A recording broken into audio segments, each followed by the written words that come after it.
Pinabulaanan ng Iglesia ni Cristo na pinilit at binayaran ang mga miyembro nila ng 3,000 piso para dumalo sa malawakang rally sa Maynila. Hindi rin daw sila bahagi ng umuugong na destabilisasyon at gusto lang mga lampag kontra korupsyon. Live mula sa Quirino Grandstand, nasa frontline ng balitang yan si Mon Gualvez. Mon, anong update dyan? Julius, Cheryl, sa ngayon, base sa crowd estimate ng Manila Disaster Risk Reduction and Management Office, umaabot na ng 600,000 ang mga nandito na sa Quirino Grandstand at Luneta para nga sa Peace Rally. Di hamak na malalampasan na nito yung kahapong bilang ng 650,000 sa kabuuan ng unang araw nga ng protesta. Kasabay nito, pinabulaanan at talagang itinanggi ng mga miyembro ng Iglesia ni Cristo na silang araw ay pinilit at binayaran umano para lang sumali sa ginagawang 3 araw na peace rally. Sa ikalawang araw ng kilos protesta ng Iglesia ni Cristo, libo-libo pa rin ang patuloy na nangangalampag ng transparency at accountability sa Quirino Grandstand sa Maynila. Kaliwat kanang tent nang itinayo sa lugar at may mga nakalatag na ring trapal sa daan. Dito na kasi nagpamorningan ng mga miyembro ng INC na karamihan ay nanggaling sa Luzon. Sa dami nga ng dumalo, umugong naman sa social media na binayaran ng 3,000 pisong ilan para lang pumunta. Pero pinabulaanan niya ng Iglesia ni Cristo sa pamamagitan ng compilation video na ipinost sa Facebook. Wala pong bahay sa amin dito. Ang dami pong kapatid na Iglesia ni Cristo na nandito po ngayon. Tapos 3,000 per head. Nagpapatawa po kayo. Ang nakausap nga naming INC member na si Edna Banyaga, iginit din na hindi sila pinilit.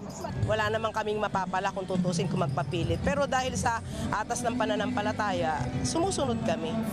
Nilino din ang tagapagsalita ng INC na si Edwil Zabala na walang kinalaman ng religious group sa paglalabas ng pahayag ng dating kongresistang si Zaldico. Nagkataon lang daw ito. Una nang sinabi ng INC na hindi sila pabor sa revolusyon at maging sa snap elections. Hindi rin daw sila bahagi ng umuugong na destabilisasyon.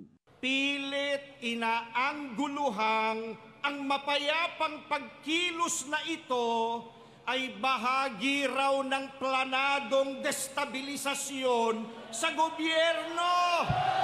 Totoo ba yan?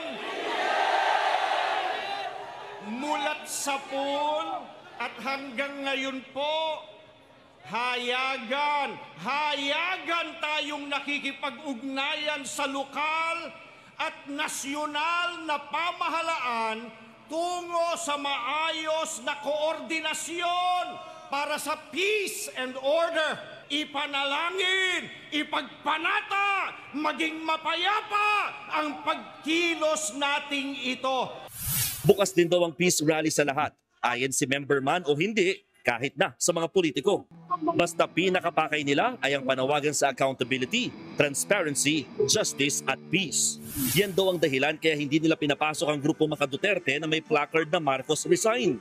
Para sa iglesia, hindi pamumulitika ang kilos protesta. Kagabi, isa sa nagsalita sa programa ng INC si Senator Rodante Marcoleta. Nakiisa naman ang veteranong aktres na si Gladys Reyes at ang actress-vlogger na si Cristel Fulgar. Julius, Cheryl, nagpapatuloy ngayon sa programa ng Peace Rally ang pagsasalita ng ilang mga personalidad.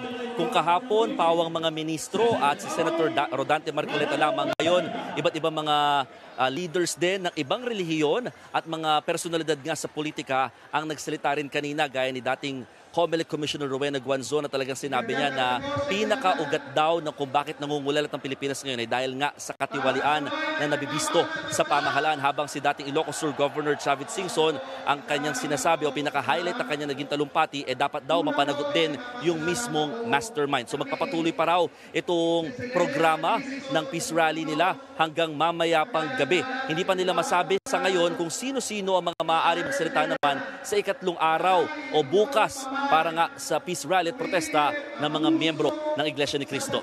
Julius, Cheryl. Maraming salamat, Mon Gualvez. Mga kapatid, Julius Babaw po. Para sa komprehensibo at makabuluhang balitaan at talakayan, mag-follow at mag-subscribe na sa social media pages ng News 5.